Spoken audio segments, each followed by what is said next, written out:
All right, everybody. Hello, hello, and welcome back to this week's episode of Kind of a Bitch.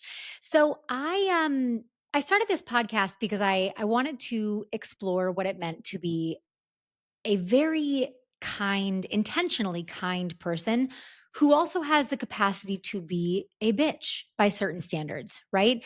Because I really believe that we are often touted as bitches when we are firm, when we are not self-sacrificing, um if we're too loud, right? There's a lot of different reasons why people are called bitches, why women are called bitches. And one of the things that I think about a lot is the over giving of it all. Okay. And I 100% am someone who tends to, yeah, overgive. I think I come from a long line of overgivers. My mother is probably listening to this right now and she's nodding her head yes. But as much as we've been taught that that is a really positive trait, it's become more apparent in recent years, not just for me, but for many women in my generation, that the overgiving, the burnout is one of the biggest weaknesses of our generation.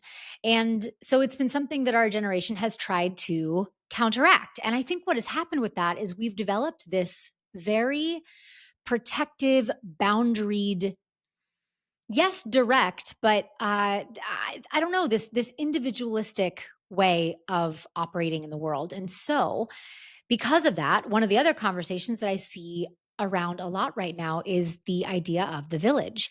And everybody wants a village. Everyone wants a village. They want a community. There's a lot of discussions about loneliness epidemics and how technology keeps us connected and yet separated. There's a lot of conversation around this, but especially when it comes to the village, as humans, knowing that that's something that we are supposed to be able to do or supposed to have for health, it's a tough one.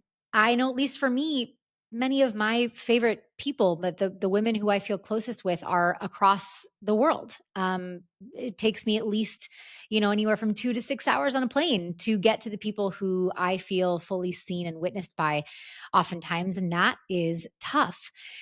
But I think what I've also found is that because of that, we feel like we have a community in a way, but you don't have people who are close by as community. And I think there is something very special about having people close by, convenience friendships, people who are actually able to show up in person when you need.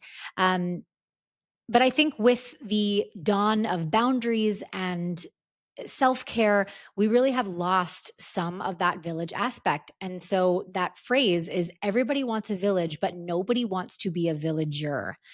And I have been thinking about that like crazy recently, because I really do think that a lot of people, they want the benefits of a village, but they don't want the responsibility of a villager. You know what I'm saying? So anyway, with that in mind, thinking to myself, what are ways that I build a village? What are the ways that I show up for the people in my life, that I show up in a kind way, but that I'm also not sacrificing myself, burning myself out to give, to look, I don't know, like I'm giving, or to fulfill that cultural need to be a good person by giving. What am I doing that walks that balance? And so recently, the thing that has come up for me a lot has been this idea of low effort for high impact. I asked myself the question, is this a low effort activity for me that is a high impact result for somebody else? And if that's true, if it is a low effort activity for me with a high impact on somebody else, the rule that I've been giving myself is that I'm going to do it. And I will tell you, it feels really freaking good because it's just given me this fantastic little measurement system that has allowed me to show up in the ways that I know I want to as a human. Even if I'm not going to receive those benefits from that person later, I want to leave that kind of an impact in the world, regardless of what comes back to me. And so I figured I would share this, and I'm hopeful that by sharing a few of the things that I'm going to talk about today, that you can use this fun little measurement too as well.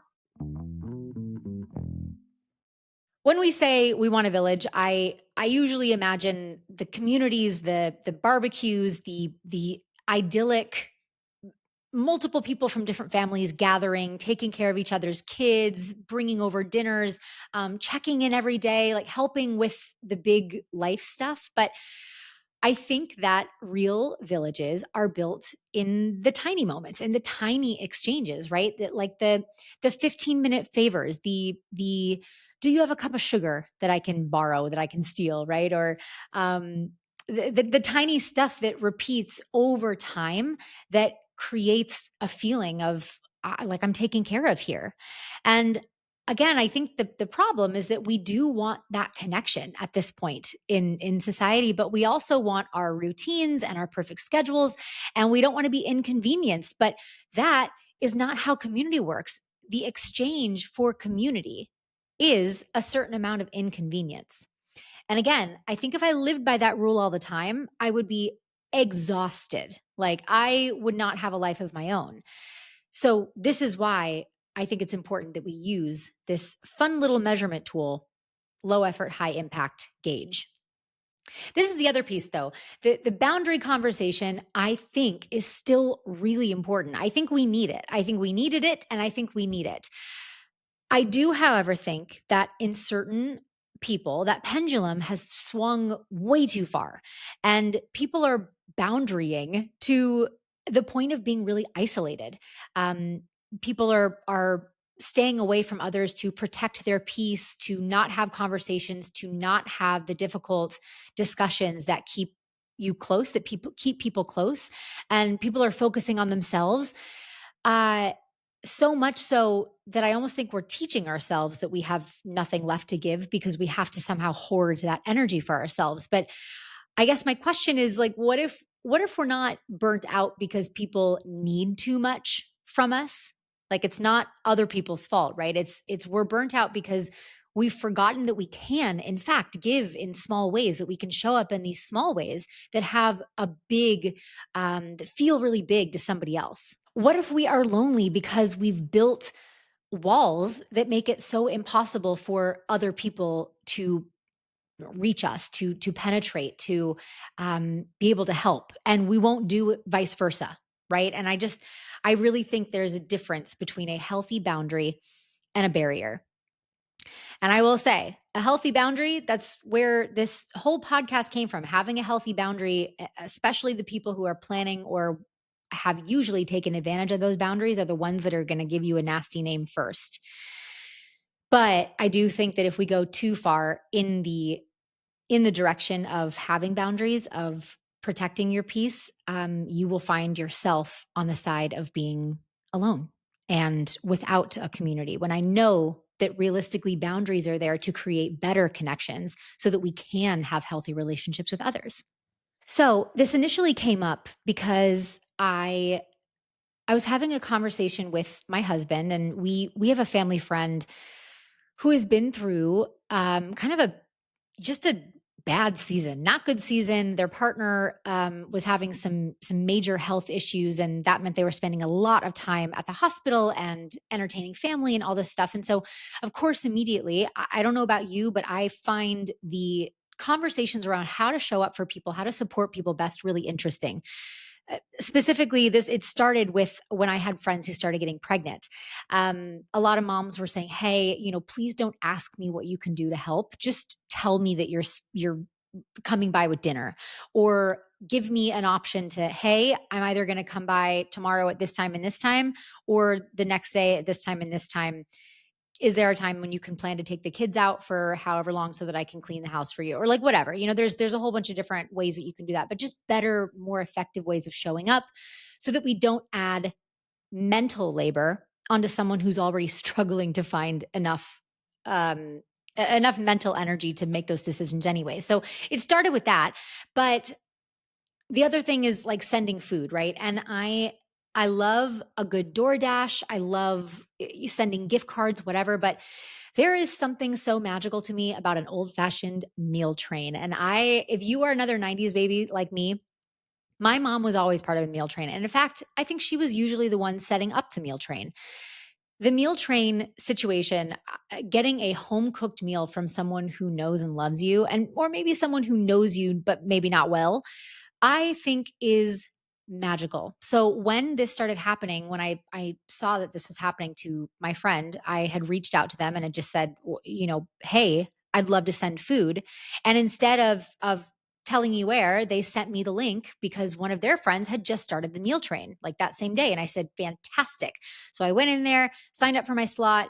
When the day came, I made the meal. I dropped it off. I was able to go into their house and stock the fridge. So I just went and grabbed a few things at the grocery again, because the grocery was right there. And to me, I just thought, man, like this was not a huge deal. I made a double batch of dinner that I would have made for myself. And why not? You know what I mean? I have the time, and this doesn't feel hard. This feels like an easy way to support, in my opinion. But when my husband heard about it, he just kept saying like, "Wow, that's so nice. Like that's so nice, babe." Like I remember by the time that he had said it a couple times, I was like, "It's not that nice. I mean, it's just kind of normal. Like this is what we do for people that we love. We show up in ways that help them relieve some of that mental stress, relieve some of that mental labor so they can focus on the stuff that's really happening." And perhaps that's just from growing up with having a meal train around me at seemingly all times. But what I said to him is, this does not feel hard for me. Now, if someone had said, we want you to go pick that person up from the hospital and drive them to 4 different appointments, and then also grab the groceries and then do their laundry and pick that up and then drive, like that feels very high effort. This was in the realm of saying, like, to me, this did not feel hard. And everyone has a different level of hard. Perhaps that's not in your wheelhouse right now. Perhaps a DoorDash gift card is better. This is so individual. But for me, this feels like a low effort activity that I know will have a high impact for them. And if that is my gauge for doing things, then that really works well for me. And so it became a thing. I was talking with another girlfriend the next day or the next week, and she was talking about something that she was going to go to. It was, I'm trying to recall, it was some type of a social event, and she didn't know a lot of people. It's sort of escaping me. She didn't know a lot of people, but she had had a really tough day. Like she herself had had a really hard day. She was exhausted. This gathering was in the evening. It would be require going through traffic. She had said she was going to go, but again, she'd never been to one before. This is an already established regular gathering. And when she had asked me, like, ugh, and again, our generation is really good at canceling plans, and I'm not a huge fan of it. But when she said to me, do I have to go to this? I said, well, okay, first things first. How many people are going to be at this thing? And it sounded like it was going to be a good number of people. And I said, okay, are there people at the event who are waiting for you, who are relying on you? Maybe you are the reason they're going to have a good experience. Like are they waiting for you? And she said, no, I don't really know anyone. It would just be kind of to go and like get introduced. And I said, okay. And what's the traffic looking like? And she told me, and I just said, well, to me, it sounds like the other people who are there will have a great experience. Regardless, they're able to do what they came to do. They're able to take part in the activities. Nothing will change if you are not there, but your mental state will change by going, because it sounds like you've had a really hard day. So to me, that sounds like a high effort activity that's going to have a low impact for the people that you're going to do it for, because she felt a little indebted, like she should go. There's a lot of shoulds in that conversation. And she said, "Oh my gosh, this is actually such a great a great way to measure this, because it's not going to be the same every day, right? Some days you have more spoons to give than you had the day before, and so your effort level will feel different." And I it was just such a nice conversation, because she said, "Oh my gosh, that actually makes me feel so much better." Because there is nothing worse than feeling like you're putting in a ton of effort to not have it land, to not have it mean anything to the people that you're putting in a lot of effort for. I always hate that, when it kind of feels like, wow, I burned myself out for this and it actually didn't matter. And yeah, so that's been how this is kind of that's how this has come up in conversation multiple times. But like I said, the activities, if they are low effort, I'm going to make the introduction. I'm going to connect somebody. I'm going to send the thank you note. I'm going to share the resource, or I'm going to sit down and have a conversation and share my knowledge. And these things cost me almost nothing.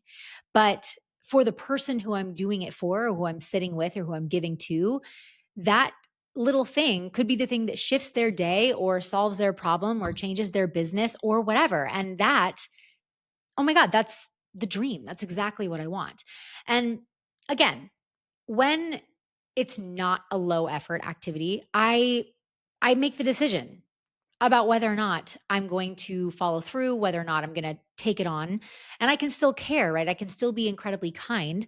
But especially when I know it's going to be something that becomes extremely self sacrificing for me, I'm giving that a little bit more thought so that I'm not burning myself out in the interest of trying to make somebody else feel better. Right. And this keeps me out of resentment. This keeps me out of that icky feeling like you're over giving and not getting anything back. And that's what I'm trying to avoid at this point in my life. What I found really interesting about this is that this approach, as I'm, digging around, being like, how am I going to talk about this thing? It's been in my head. I've talked about it with so many people at this point before I've hopped on this podcast. How am I going to talk about this? Like, I don't really know exactly what the through line is here.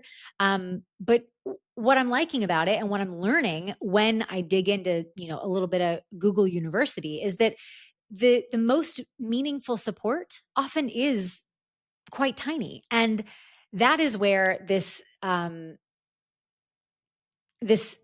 psychological principle comes in. And the idea is that micro support builds macro trust. And the best example I had of that is the typical, TV family of the parents who split. Okay. And mom is really present, is doing all the things, is showing up to the concerts, is da da da da. And then dad comes in with his hot new girlfriend and brings like an insane birthday gift, or like hires a pony for the kid. Right. And there's always some type of a scene where mom is really upset because dad is, she's worried that her kid is going to love dad more or whatever, because dad was able to give more things and, show up in bigger ways, however that looks. But in fact, it is the concerts, it is the being at the baseball games, it is the bringing her kids lunch to school when they forget it. It's all of these small micro actions, these micro actions of support that build macro trust. So when someone is constantly offering small doable help, that relationship really does grow deeper. And that is why it is so insanely important to me to have people close by, because it is very hard to be able to do small micro actions for people who live across the country. And I try my best for my girlfriends. I mean, there are definitely ways that we can do that, but me hopping on a plane to go and support somebody looks very different than me driving a meal over to West Seattle. You know what I'm saying? So again, the brain reads these micro moments of support as evidence of reliability, of care, and of emotional safety. So that is how the trust grows. And it's not because of these big, crazy, grand gestures. It's because of these small, repeatable, micro ones. So that is why villages work. And it's not, again, because everyone is doing huge things. It's because everyone is doing tiny things often. And on the other side of things, the opposite is true as well, right? When everyone is focused on protecting their energy at all costs, at keeping the boundaries up, the village completely falls apart. People feel isolated, they feel alone, even when they technically have people in their lives, even when they can watch them on Instagram or interact there. It's this feeling of like, I have friends, but no one really shows up. And I don't know about you, but I definitely feel that in certain seasons of my life where I have people who know me and love me, but it's not quite the same when we're all focused on our self care. So if everyone is withholding those small acts, nobody ends up feeling supported, and that hyper independence becomes the norm. Hello, that is one of my issues. And hyper independence, that's just a survival strategy that unfortunately from experience, I can tell you it eventually becomes a cage, and it's hard to break those hyper independence habits. I mentioned this very briefly in the beginning, but if you, like me, were raised with the idea that your value is determined by how much you can give, how much you can help, that is a beautiful, beautiful idea. But it is a little harmful in practice, in my personal opinion. A few years ago, when I was doing my first big dive into removing some of the people pleasing tendencies, and again, people pleasing is a wide umbrella for a lot of different behavior. Some of it is never speaking up for yourself. Some of it is constantly showing up even when you are pouring from an empty cup. Sometimes people pleasing is a way of control. It's a way of trying to control somebody else's emotions and actions, with how you react to them, so that you know how they're going to act towards you. And that's a very fascinating thing to dive into. But what I had found is that I was feeling freaking exhausted. This was, and I remember when it was happening, I was so exhausted. We had some family stuff that was happening at the same time. Um, I had clients that were truly, if you've listened to the first couple of episodes, you know which clients I'm talking about. I had some clients who were some of the most difficult clients I've ever had in my career.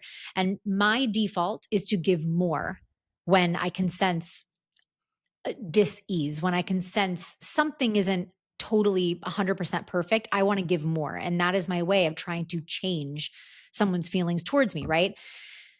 But at that time that it was happening, I remember I I reached kind of a point with my family, actually, where I had to put up some pretty strong boundaries, where I just said, like, I cannot operate at this level anymore. I can't operate. And it did cause some tension for a time.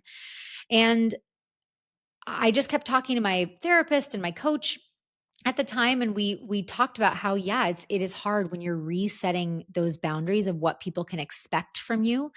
It is uncomfortable, but ultimately it is what will lead to a better and stronger relationship with the people that you love. And I'll tell you what, that is so true. Now that I'm kind of more in this place where I feel comfortable saying that's so far outside of what is in the realm of possibility for me right now. I know I cannot drop everything. I cannot change all of my plans to go and help so and so. I cannot. There's certain things um, that I feel more comfortable saying no to now. But everything because of that has gotten lighter, and I feel generous again without feeling used, without feeling like all of my actions are kind of like will never be enough, right? And I feel connected again without feeling responsible for everybody else's feelings and their life. And again, I think that is the tricky bit, is that when we give more, we think that's going to make us feel connected, but it only feels that way if you're giving generously, if you actually are giving from a place where you want to give, not from a place where you are giving in hopes that you'll receive it in return. And I think that starts to happen if it's a really big ask. You're like, "Ugh, this feels like something that they could owe me for," right? And that is not fair. You do not give if you are expecting that type of thing in return, and there's not an exchange agreement. Okay. But being a villager today, it definitely not about carrying all of the heavy burdens for everyone that you know. It's about, again, participating in the small, thoughtful, consistent ways. It's about the presence. It's about showing up for the birthday party, even if it was a little bit of a tiring day. It's about making the hard phone call because you know that person would rather have the news earlier than later. It's about noticing when someone's energy is off and choosing to engage and say, "Hey, I'm noticing that you seem a little down today. Like, is there, what's going on?" It's about engaging, choosing to engage instead of choosing to disengage to keep yourself protected. And um, I think doing those things that take a few minutes often are the ones that mean the whole world to somebody else. And I think that modern community, especially now, is built through realistic generosity, not martyrdom, not martyrdom. I think that is what my generation is currently fighting against is we are trying to avoid the martyr idea. Well, I did this for you and I took care of all these things. No, no, no, no. Nil. Realistic generosity, not overfunctioning, not burnout, not martyrdom. So this is your permission slip and your, I don't know, hopefully your tool. Perhaps this resonates for you. You do not have to do the big, huge, overwhelming, self-sacrificing favors. You don't have to rescue people from their own emotions, from their own situations. You don't have to say yes to the things that you know will drain you or completely burn you out. But in the same vein, you don't have to isolate yourself all the time as well in the name of boundaries, all right? You can give in ways that cost you very little. And again, depends on the day. Some days you're going to have more spoons to give than you have other days. So some days are going to feel more effortful to do something small than effortless. So that is totally on you. But it's those small ways that feel good to do, that feel easy for you to do, but that have that big impact that create true connection. And that, I just think that's how you really build a village without completely losing yourself. So, my question and my thought for you is what are some things that you can do that are, and be honest with yourself. I would love to tell you that writing a handwritten note to all of my clients would be a low effort activity for me. It's not. Have you seen these nails? If you're my people who are on the pod, these or who are watching on YouTube, these things are long now. It is not fun to write with a pen for that long. I have hundreds of clients that would take me forever. And realistically, my client's going to open the card, be like, wow, she hand wrote that thing. That's nice. And then throw it. You know what I'm saying? So I am constantly thinking, how is this going to play out? What is low effort for me that could be high impact for someone else? And you might think it is one way and find out it's the other way. I've had that before where I spent tons of time and energy giving my ideas and my thoughts and my expertise, only to find out that that person that felt very high effort, or I should say mid effort for me, then to find out that that person is going to 100 other people and asking them the same questions. So it kind of I realized after the fact, like, wow, actually the ratio was a little different. It wasn't as impactful for them as it was effortful for me. And the only way you learn is by trying it out, my friends. So that would be my hope for you, is you can use this gauge, what is low effort for me and high impact for someone else, and do those things, even if it's a little inconvenient, because that's how we're going to build actual community, my team, actual villages. You know what I'm saying? So anyways, those are my thoughts that I have for you today. Real community is not built through big, huge, grand gestures. It is built through small acts that are done consistently. So if you want a village, you have to show up and be a villager. And if you want to be a villager without completely burning out, then use this lovely little gauge. Low effort for you, high impact for somebody else. Okay? Well, that felt nice. Wherever and whenever you are listening, everybody, thank you so much. And I will talk to you next time. Bye.